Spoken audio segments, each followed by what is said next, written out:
ಅಂತ ಹೇಳಿಲ್ಲ, ಒಬ್ಬರದಾಗ ಸೌಂಡ್ ಬಂತು ಅಷ್ಟು ಜನ ಆರ ಹೋಗ್ತೀರಿ.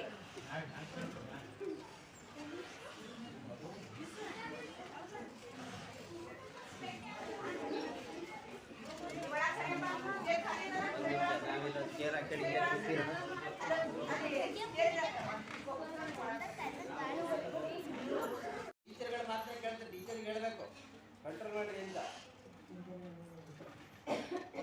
ಮಾತು ನಮ್ಮ ಮಾತು ಕೇಳಲ್ಲ, ಟೀಚರ್ಗಳು ಪಕ್ಕದಾಗ ಗೇಟ್ ಕೊಡ್ತೀವಿ ಅಂತ ಹೇಳಬೇಕು. ಮುಗಿ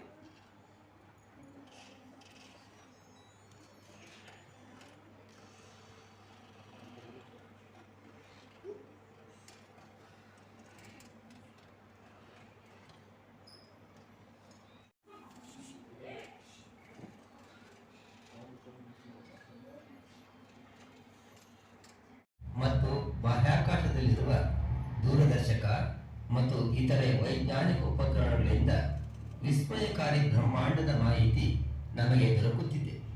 ಈ ಎಲ್ಲ ಉಪಕರಣಗಳು ನಮಗೆ ದಿವ್ಯ ದೃಷ್ಟಿ ಕೊಟ್ಟಿವೆ. ದಿವ್ಯ ದೃಷ್ಟಿ ನೀಡಬಲ್ಲ ಉಪಕರಣಗಳು ನಮಗೆ ಆಳ ಅಂತರಿಕ್ಷ ದರ್ಶನ ಮಾಡಿಸುವುದಲ್ಲದೆ ಅವು ನಮ್ಮನ್ನು ಬಿಲಿಯನ್ನುಗಟ್ಟಲೆ ವರ್ಷ ಹಿಂದಕ್ಕೆ ಕೊಂಡೊಯ್ದಿವೆ.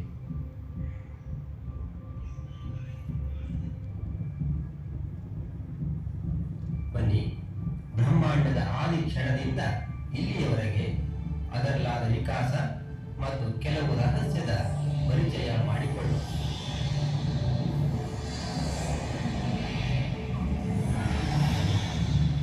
ಒಂದಾನೊಂದು ಕಾಲದಲ್ಲಿ ಇಲ್ಲೇನೂ ಇರಲಿಲ್ಲ. 12 ಬಿಲಿಯನ್ ವರ್ಷಗಳ ಹಿಂದೆ ಆಕಾರರಹಿತ ಶೂನ್ಯದಿಂದ ಏಕಾಏಕಿ ತೀವ್ರ ಶಕ್ತಿಯುತ ವಿಕಿರಣ ಮತ್ತು ಬೆಳಕು ಹೊರಹೊಮ್ಮುತ್ತಾ ಬ್ರಹ್ಮಾಂಡದ ಉಗಮ ಆಯಿತು.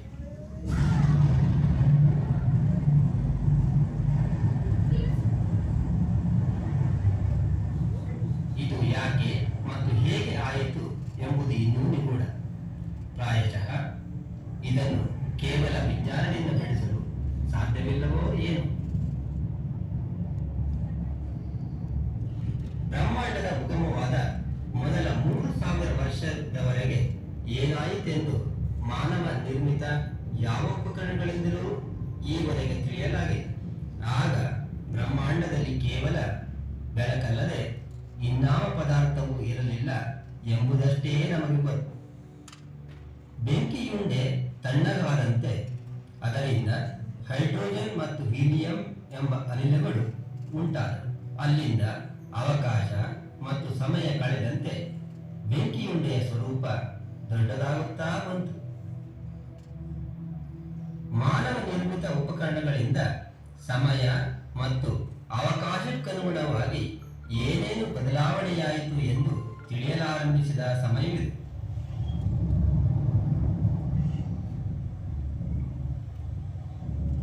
ವೈದಿಕ ಶಕ್ತಿ, ಗುರುತ್ವಾಕರ್ಷಣ ಶಕ್ತಿ ಮತ್ತು ವಿದ್ಯುತ್ಕಾಂತೀಯ ಶಕ್ತಿಗಳು ಅನಿಲ ಮೇಘಗಳನ್ನು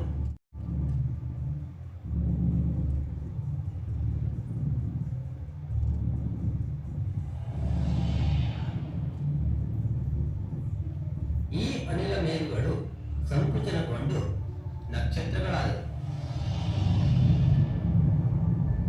ನಕ್ಷತ್ರಗಳು ಒಂದಕ್ಕೊಂದು ಆಕರ್ಷಿತವಾಗಿ ನಕ್ಷತ್ರ ಗುಚ್ಛಗಳಾದವು.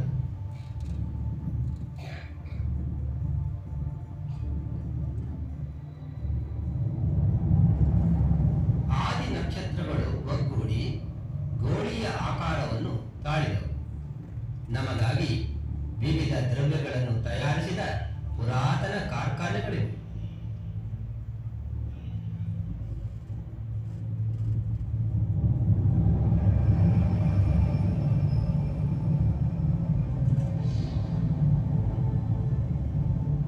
ಗ್ಯಾಲಕ್ಸಿಗಳು ಅಂದರೆ ಆಕಾಶಗಂಗೆಗಳು ಇದಕ್ಕಿಂತ ದೊಡ್ಡವು.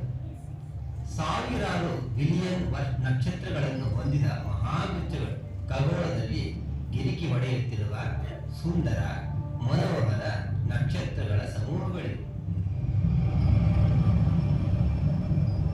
ಗುರುತ್ವಾಕರ್ಷಣ ಶಕ್ತಿಯ ಪ್ರಭಾವದಿಂದ ಗ್ಯಾಲಕ್ಸಿಗಳು ಒಗ್ಗೂಡಿವೆ. ಗ್ಯಾಲಕ್ಸಿಗಳ ಮಹಾಜಾಲಾಕೃತಿಯ ಮಧ್ಯೆ ಬೃಹತ್ ಅವಕಾಶ ಉಂಟಾಗಿದೆ.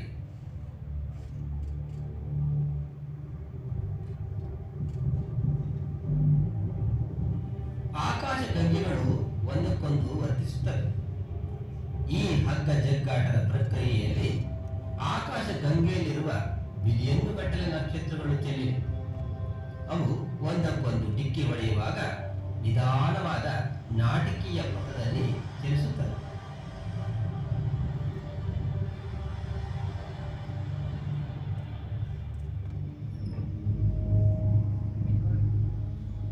ನೋಡಿ, ಇದು ಸೆಂಟಾರಸ್ ಎ ಗ್ಯಾಲಾಕ್ಸಿಯ ನಿರ್ಮಾಣದ ಹಂತದ ಚಿತ್ರ.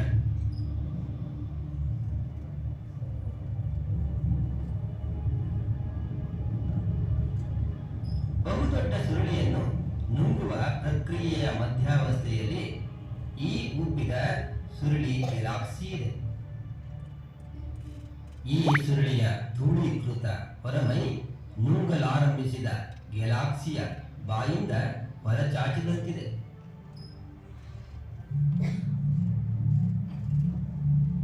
ಪ್ರತಿ ಸೆಕೆಂಡಿಗೆ 2 ಬಿಲಿಯನ್ ಕಿಲೋಮೀಟರ್ ವೇಗದಲ್ಲಿ ಚಲಿಸುತ್ತಾ ನಾವೀಗ ನಮ್ಮ ಗ್ಯಾಲಾಕ್ಸಿಯ ಸಮೀಪದಲ್ಲಿದ್ದೇವೆ.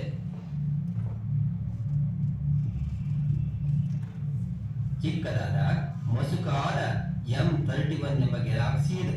ಭೂಮೇಲ್ಮೈಯಿಂದ ಬರಿಗಣ್ಣಿಗೆ ಕಾಣಿಸುವ ಅತಿ ದೂರದ ಆಕಾಶಕಾಯವಿದೆ. ಪ್ರತಿ ಸೆಕೆಂಡ್ಗೆ 1,86,000 ಮೈಲುಗಳ ವೇಗದಲ್ಲಿ ಅಥವಾ 3 ಲಕ್ಷ ಕಿಲೋಮೀಟರ್ ಚಲಿಸಬಲ್ಲ ಬೆಳಕು ಈ ಆಕಾಶಕಾಯದಿಂದ ನಮ್ಮನ್ನು ತಲುಪಲು 2 ಮಿಲಿಯನ್ ವರ್ಷ ತೆಗೆದುಕೊಳ್ಳುತ್ತದೆ. ನಮ್ಮ ಗ್ಯಾಲಾಕ್ಸಿಯ ಹೊರಮೈಯಲ್ಲಿ ಸುತ್ತುವರಿದಿರುವ ಸರಿಸುಮಾರು 100 ಗೋಳೀಯ ಗುಚ್ಚಗಳಿವೆ.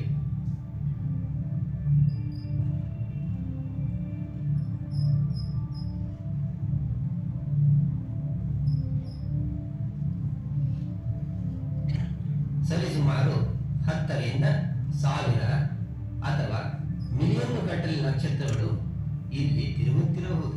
ಅಳಿದುಳಿದ ಕೆಲವು ನಕ್ಷತ್ರಗಳ ಆಯಸ್ಸು 12 ಬಿಲಿಯನ್ ವರ್ಷ, ಅಂದರೆ ಸರಿಸುಮಾರು ನಮ್ಮ ಬ್ರಹ್ಮಾಂಡದ ಆಯಸ್ಸೆ.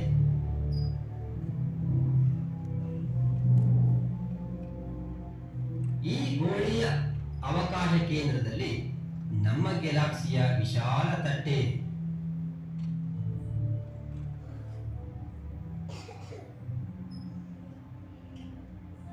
ನಮ್ಮ ಧರೆಯಿಂದ ಇದರ ಒಳನೋಟವನ್ನಷ್ಟೇ ನೋಡಬಲ್ಲೆವು.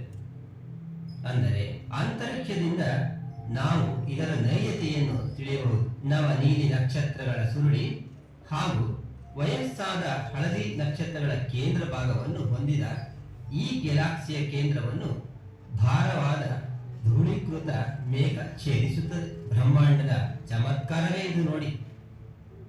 ಇದರ ಅಂತರಾಳದಲ್ಲಿ ಇನ್ನಾವ ಸೋಜಿಗ ಅಡಗಿದೆಯೋ ಏನೋ.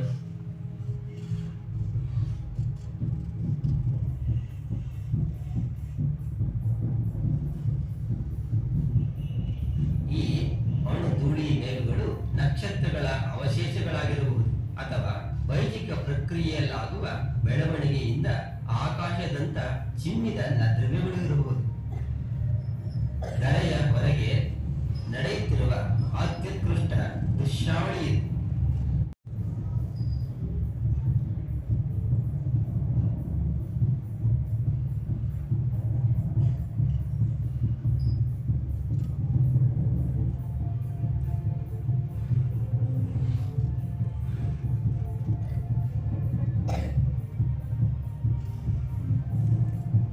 ಗ್ರಹ ಮತ್ತು ಜೀವಿಗಳ ಉದ್ಭವಕ್ಕೆ ಬೇಕಾದ ಎಲ್ಲವೂ, ಅಂದರೆ ಇಂಗಾಲ ಮತ್ತು ಕಬ್ಬಿಣದಿಂದ ನೀರು ಮತ್ತು ಆಲ್ಕೋಹಾಲಿನವರೆಗೆ ಎಲ್ಲವೂ ಇಲ್ಲಿವೆ.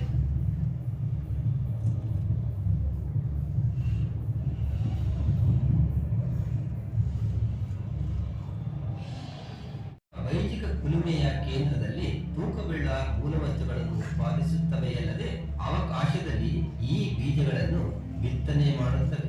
ಯುವ ನಕ್ಷತ್ರಗಳು ಈ ವಸ್ತುಗಳನ್ನು ಪುನರ್ಬಳಕೆ ಮಾಡಿಕೊಂಡು ಇಂದಿನ ಬ್ರಹ್ಮಾಂಡದ ಮೂಲ ಘಟಕಗಳ ನಿರ್ಮಾಣ ಮಾಡಿದವು.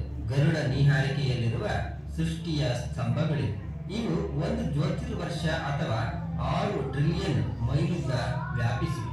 ಈ ಧೂಳೀಕೃತ ಶಿಖರಗಳು ಮತ್ತು ಹೊಳೆಯುವ ಅನಿಲಗಳು ಮುಂದೆ ಹುಟ್ಟಬಲ್ಲ ನಕ್ಷತ್ರಗಳು ಮತ್ತು ಗ್ರಹಗಳಿಗೆ ಆಗರವಾಗಿವೆ.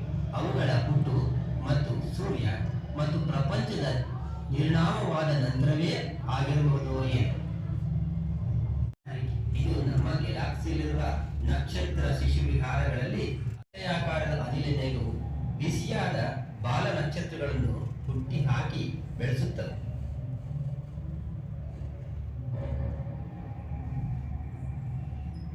ಕೇವಲ 3 ಮಿಲಿಯನ್ ವರ್ಷಗಳಷ್ಟು ವಯಸ್ಸಾದ ಈ ನಕ್ಷತ್ರಗಳು ನಮಗೆ ತಿಳಿದಿರುವ ಕೆಲವು ತರುಣ ನಕ್ಷತ್ರಗಳು. ಈ ನಕ್ಷತ್ರಗಳ ಶಕ್ತಿಯುತ ವಿಕಿರಣವೇ ಅನಿಲ ಮೇಘಗಳ ಹೊಳೆಯುವಿಕೆಗೆ ಕಾರಣ.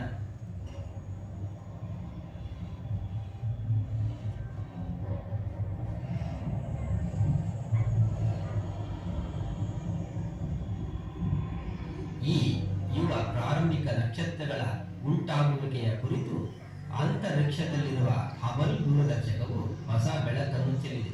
ಗಿರಿಕಿ ಹೊಡೆಯುತ್ತಿರುವ ತಂಪಾದ ದ್ರವ್ಯ ಇವನ್ನು ಸುತ್ತುವರೆದಿದೆ. 5 ಬಿಲಿಯನ್ ವರ್ಷಗಳ ಹಿಂದೆ ನಮ್ಮ ಸೌರಮಂಡಲದ ನೋಟವು ಹೀಗೆಯೋ ಇತ್ತೋ ಏನೋ.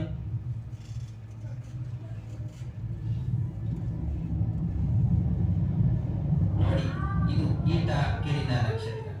ಇದು ಸೂರ್ಯನಿಂದ 150 ಪಟ್ಟು ಭಾರವುಳ್ಳ ಮತ್ತು 4 ಬಿಲಿಯನ್ ಪಟ್ಟು ಪ್ರಕಾಶವುಳ್ಳ ನಕ್ಷತ್ರ.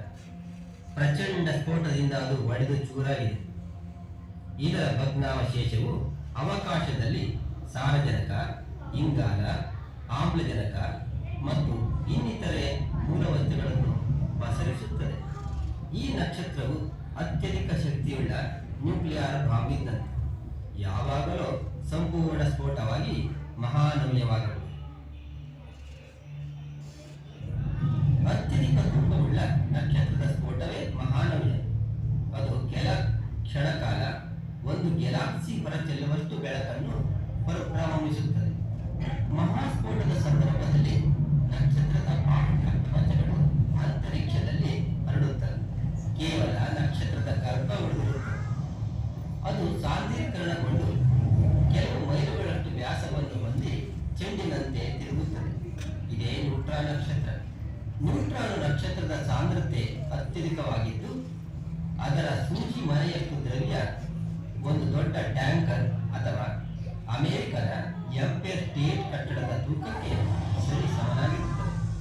ಈ ಸ್ಫೋಟದಿಂದ ಚದುರಿದ ಬಿಸಿ ಅನಿಲಗಳನ್ನು ನಾವು ಆ ಘಟನೆಯಾದ ಸಾವಿರಾರು ವರ್ಷಗಳ ನಂತರವೂ ಪತ್ತೆ ಮಾಡಬಹುದು. ಸ್ಫೋಟದಿಂದ ಆಗುವುದಿಲ್ಲ.